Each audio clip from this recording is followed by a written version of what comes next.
लिए आज बैठक हुई। यदि कोई विरोध करेगा तो हम लोग मुंह तोड़ जवाब देंगे। सनातन के लिए, संतों के लिए, हाँ, पर हो लीगल के पता लगे तुम लोग कुट पिट के आ जाओ तो पिटाई मारपीट वाला काम नहीं करना है। जवाब जैसे अब आजकल लड़ाई मारपीट की होती नहीं, सब सोशल मीडिया की लड़ाई है, फोन पे लड़ाई होती है। जितनी भी लड़ाई, सामने वाला पोस्ट डाल देता तो कोई अपने विरोध में पोस्ट डाले, अपन सपोर्ट में डाल देंगे, बस इतना ही करना।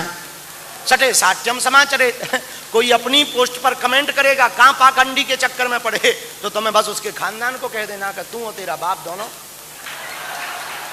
वो समझ जाएगा कि वहां से भी मिसफायर हो रहे हैं, बस इतना करना है। जैसे अभी छतरपुर में कुछ अपराधियों ने, आपराधिक प्रवृत्ति के लोगों ने क्या किया कि एक मारपीट की, विशेष समुदाय के लोगों ने मारपीट की 6 साल की छोटी बच्ची के साथ। तो छतरपुर मंडल को क्या करना चाहिए? बागेश्वर धाम की तरफ से जाना चाहिए और 13 तारीख को छतरपुर बंद का सपोर्ट करना चाहिए, इतना करना चाहिए।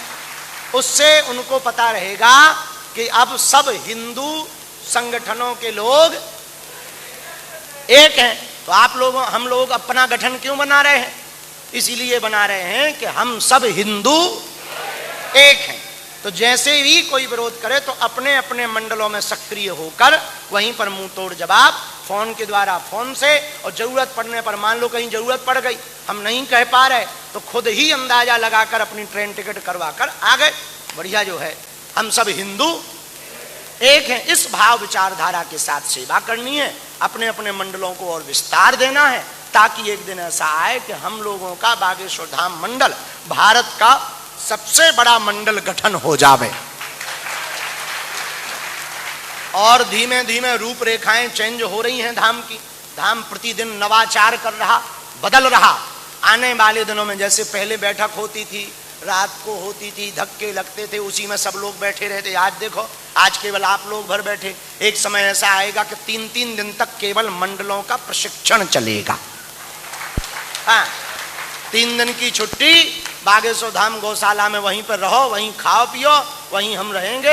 एक एक करके मिलो, फोटो खिंचवाओ, आशीर्वाद लो, सिर पे हाथ रखवाओ, बढ़िया चरण सेवा करो, गौशाला में सफाई करो, और क्या क्या करना है वो 3 दिनों में बताया जाएगा। फिर घर जाकर के अपने कामों में जुट जाओ। 24 घंटे में 23 घंटा खुद के काम करो, 1 घंटा बागेश्वर धाम मंडल का काम करो। चलो, बोझ भी नहीं बनेगा, टेंशन भी नहीं रहेगी और काम भी हो जाएगा। अभी तुम्हें टेंशन है, ये नहीं हुआ, वो नहीं हुआ, दिन भर उसी में व्हाट्सएप में लगे रहते, अब ये वीडियो लो, अब ये फोटो, इसने ये कह दिया, उसने वो कह दिया। इन झंझटों में पड़ना ही नहीं। क्या दुनिया क्या कह रही, जितना जवाब बन सके दे दिया, बाकी जितनी सेवा हो सके कि हम लोगों को कैसे खींच सकें, किसको खींचना वो भी सुनो। आने वाले दिनों में बागेश्वर धाम पर 1100 कुंडीय यज्ञ का संकल्प हो रहा है। और वो यज्ञ ऐसी होगी कि देश भर में अनूठी होगी। भगवान ने चाहा तो इसी कन्या विवाह पर होगी। हाँ, उसकी तैयारी करो और उसको धार्मिक कथाओं को, यज्ञों को धन के लिए नहीं। हमने कल मंडल को समिति की बैठक में कह दिया, यजमानों से कोई बहुत बड़ी फीस दक्षिणा नहीं लेनी है, मात्र केवल हवन सामग्री भर लेनी है और यजमान कुंड पे बैठाएंगे और हवन करवाएंगे। हवन सामग्री की राशि या हवन सामग्री आदि। तो उससे क्या होगा? उससे सर्व समाज एक होगा, एकता होगी, उनको वे हवन करने का अवसर प्राप्त होगा, यज्ञ करने का अवसर प्राप्त होगा। उस यज्ञ के प्रभाव से उनके पुण्य अर्जित होंगे, पुण्य अर्जित होंगे तो उनके जीवन में पाप कम होंगे, पाप कम होंगे तो उन्हें आत्मिक शांति मिलेगी। परिस्थिति भले ही बदलने में देर लगे पर मनः स्थिति बदल जाएगी, ये लाभ होगा। तो ऐसे अवसरों पर हम लोग बैठ करके अपने सनातनीय परंपरा का प्रचार प्रसार करेंगे, एकजुटता दिखाएंगे। तो मंडल का गठन, 24 घंटे में 23 घंटे खुद का काम करो, 1 घंटे बागेश्वर धाम मंडल को बढ़ाने के लिए काम करो। अभी हमको बताया गया 11 परिवार ऐसे हैं, परिवार जिन्होंने अनेक अभूतपूर्व कार्य किए, जिनके नाम लिए बहन पूनम परमाल, बहन लक्ष्मी राठी, श्री अनिल यादव, बहन पुष्पा यादव, बहन गायत्री, श्री दीपक गुप्ता, श्री जितेंद्र सिंह, अजीत तिवारी जी और डॉक्टर विनोद तिवारी और सोनू टंडन जी और राजेंद्र सिंह चौहान, ये वो 11 लोग हैं जिन्होंने सबसे ज्यादा इन दिनों में मंडलों का गठन किया। जोरदार ताली बजा करके इन्हें धन्यवाद दो। तब तक वो 11 लोग धीरे से यहां आ जाओ, आगे की बात सुनो, आगे की बात सुनो, बुरा ना मानना आप लोग। पर मंडलों का, बागेश्वर धाम के मंडल के गठन में हमको 2 चीजों का ध्यान रखना। एक लोलुपता, हमारे पास रहने वाले सेवादारों को हम परसों कह रहे थे, 2 बच्चे थे, हम उनको कह रहे थे कि देखो बच्चों, हमारे पास सेवा करोगे तो 2 चीजें ज्यादा आएंगी, एक तो चढ़ोतरी की दक्षिणा और दूसरी स्त्रियां। स्वाभाविक रूप से सब परिवार मानते हैं गुरु जी को, तो माता पिता भाई बहन सब आते हैं। तो सेवकों को इन 2 चीजों से बचना है। अगर यदि सेवादार बनना है तो 2 चीजों से बचो, तभी तुम सेवादार बन पाओगे। ऐसे ही बागेश्वर धाम मंडल को 2 चीजों से बचना है। एक तो दक्षिणा, कोई आरोप नहीं लगना चाहिए, ना तुम्हें लेना ही। हाँ, कोई दे तो सेवा चल रही है, अन्नपूर्णा भंडारा चल रहा, कन्या विवाह हो रहा, उसके लिए लोगों को जगाओ, प्रेरित करो। हॉस्पिटल के लिए भी प्रेरित करो, वो हॉस्पिटल भी बन रहा, उसके लिए लोगों को प्रेरित करो। भाई कोई सेवा करनी है, चलो।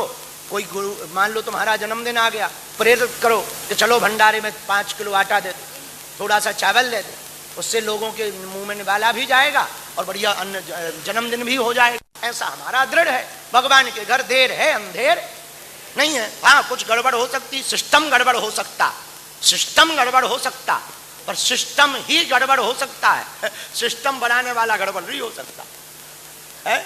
भाई अब सरकार तो खूब पैसा भेजती है ग्राम पंचायतों तक, अब बीच का बीच खप जाए तो सरकार क्या करे? अब उसमें सरकार की क्या गलती है? बीच का बीच खप जाता है। तो ऐसे ही सिस्टम में कुछ गड़बड़ियां हो सकती हैं, पर पूरा सिस्टम थोड़ी खराब होगा। तो हनुमान जी में, बालाजी में, सन्यासी बाबा में कोई गड़बड़ी, ये भरोसा तुमको बनाए रखना। तीसरी बात, बागेश्वर धाम मंडलों का गठन क्यों हुआ? बागेश्वर धाम मंडल का गठन, आप लोग इस धाम के पिलर है, छत है ये छत कब टिकी? जब पिलर बीम रखे गए, बीम के ऊपर छत टिकती है। अब बीम मजबूत ना हो, बीम मतलब फाउंडेशन, फाउंडेशन मजबूत ना हो तो छत ज्यादा दिन नहीं टिकेगी, भूकंप में हिल जाएगी, बरसात में धस जाएगा छत, या चटक जाएगा, या फिर लीकेज होगा। वही आप लोग हो, यदि आप लोग थोड़ा भी हिले तो या तो लीकेज होगा या गिर जाएगा। इसलिए तुम्हें नहीं हिलना है, पृथ्वी चाहे हिल जाए। इस भरोसे के साथ आपका गठन क्यों हुआ?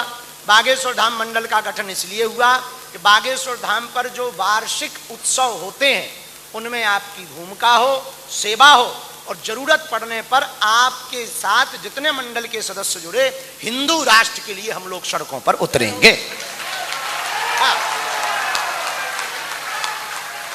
अभी मेंटली प्रिपेयर किया जा रहा है, मानसिक रूप से तैयार। पहले सेवा करवाएंगे, सेवा में असुविधा मिलेगी, असुविधा में जीने की आदत पड़ेगी, क्योंकि लड़ाई में तो कुछ भी हो सकता है। भाई सड़कों पे उतरेंगे तो पानी नहीं मिलेगा, भोजन नहीं मिलेगा, छत नहीं मिलेगी, कि वहां पानी पीने थोड़ी जाना है या पनीर खाने जाना है। वहां जब सनातन का काम करने जाएंगे तो कुछ भी हो सकता। तो मेंटली प्रिपेयर रहें। सेवा का कार्य मिला, उससे 2 फायदे, देश का भला होगा, तुम्हारी आने वाली पीढ़ी का भला होगा।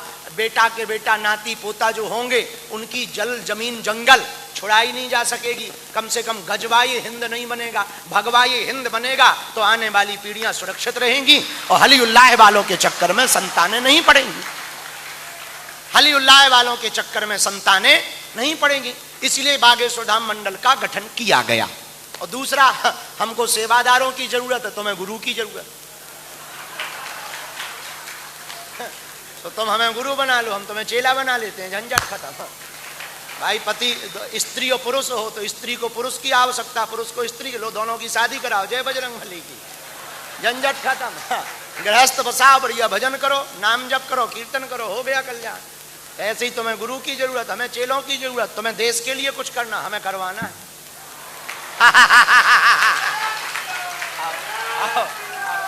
तुम्हें भी आवश्यकता, हमें भी आवश्यकता, हम भी फ्री बैठे हैं। इसलिए जो है तैयार हो जाओ। तो एक पहला फायदा तो ये हिंदुत्व के लिए होगा। दूसरा फायदा, अपना काम धाम खूब करते हो, भगवान का काम क्या करते हो? कभी मरोगे तो ब्रह्मा जी पूछेंगे, गए थे भगवान का क्या किया? तो कहेंगे हम खुद की ही खेती करते रहे, कम से कम रजिस्टर में 4-5 पन्ना बागेश्वर धाम की सेवा के तो भरे होंगे। अरे करते रहे। तो जमराज जब पड़ेगा वही खाता, कहेगा हाँ हाँ करते रहे। क्या करते रहे? लंगर में पूरी परसते रहे। तो कहाँ का लंगर था? बोले बागेश्वर धाम। बोले तो ठीक है भाई छोड़ो, कुछ पाप कम करो, बढ़िया है। कुछ ना करने से बेहतर है कुछ किया तो भला है, भला है। तो बागेश्वर धाम पे ही क्यों पुण्य मिलेगा? अरे भाई बागेश्वर धाम पे जो होता वो जीव के कल्याण के लिए होता, मनुष्यता की कल्याण के लिए होता। मनुष्यता की कल्याण के लिए क्या होता? भोजन भजन दोनों। यहाँ खूब नाम जप कराया जाता, भोजन दिया जाता, और क्या किया जाता? बेटियों का घर बसाया जाता। आने वाले दिनों में आरोग्यता दी जाएगी, निःशुल्क इलाज दिया जाएगा। ये सब मानवता के काम है, जनहित के काम है। इन कामों में आपकी भूमिका होगी। राम सेतु तो राम जी बाणों से भी बना सकते थे, लेकिन बंदरों का कैसे भला होता? बंदरों का भला कैसे होता? वो तो बाणों से भी बना सकते थे, एक तीर चलाते बाणों से बना देते, लो बन गया, बाढ़ में जाओ, हमें नहीं चाहिए तुम्हारे पत्थर। भाई हमारे पास जो सिद्धि शक्ति है वो तुम्हारे भला करने के बजाय हम अपना खुद का ही भला कर लें, लो तुम्हारी नहीं है जरूरत। क्या करना है? 2-4 काम बढ़िया करें। जो एक हम फ्लाइट में बैठे थे, एक गुरु का चेला मिला, बोला हमारे गुरु जी बहुत जानते। हम कहा कितना जानते? बोले बहुत जानते। हमने पूछा कितना? अरे बोले बहुत जानते। हम कहा क्या जानते? एक गुरु का नाम लिया, बोले वो आधार कार्ड और मोबाइल नंबर बता देते हैं, तुम बता देते हो? हम कहा हम नहीं बता पाते, हम पे ऐसी कोई विद्या ही नहीं है कि हम बता पाए। तो बोले हमारे गुरु जी बहुत जानते। हम कहा बुरा ना मानो तो एक बात बोले। बोले बोलो। हम कहा अपने गुरु से हमारी सेटिंग करवा। बोले क्यों? हम कहा हमको सट्टा नंबर चाहिए। आधार कार्ड जानते हैं, मोबाइल नंबर जानते, तो सट्टा नंबर भी तो जानते। बोले जानते होंगे। तो हम कहा हमें सट्टा नंबर दे। अमेरिका में सट्टा लीगल है, भाड़ में गया, डॉलर में लाएंगे, भारत का कर्जा चुक जाएगा, अपना भी भला हो जाए। बाद में पता लगा वो खुद 5100 लेके रसीद काटते। तो जो गुरुजी मोबाइल नंबर आधार कार्ड बता दे वो खुद 5100 की रसीद कटवाते हैं। हमका हो गया कल्याण, जब खुद 5100 ले रहे तो हो गया। देवी फिर विपत्ति मारी, पंडा कहे कला बता दे। वही हाल है। तो जीवों का कल्याण कैसे होगा? भोजन से, भजन से, सेवा से। तो सेवा सुमरन का कार्य यहाँ होता तो पहला हिंदुत्व का भला होगा, दूसरा भला आपको सेवा का मौका मिलेगा, सेवा का मौका मिलेगा, आपका भला होगा। आपका भला होगा तो आपकी आने वाली पीढ़ी भी अध्यात्म से जुड़ेगी, सनातन से जुड़ेगी। आपकी सेवा को देखकर आपके बच्चे संस्कारमय बनेंगे, वो भी धाम आएंगे तो वो भी भजन करेंगे, वो भी भजन करेंगे तो वो कम से कम पब क्लब के चक्कर में नहीं पड़ेंगे, हली उल्लाह वालों के चक्कर में नहीं पड़ेंगे, तो मजार नहीं जाएंगे, चादर नहीं चढ़ाएंगे, फादर के चक्कर में नहीं पड़ेंगे, तो तुम्हारी परंपरा शुद्ध रहेगी।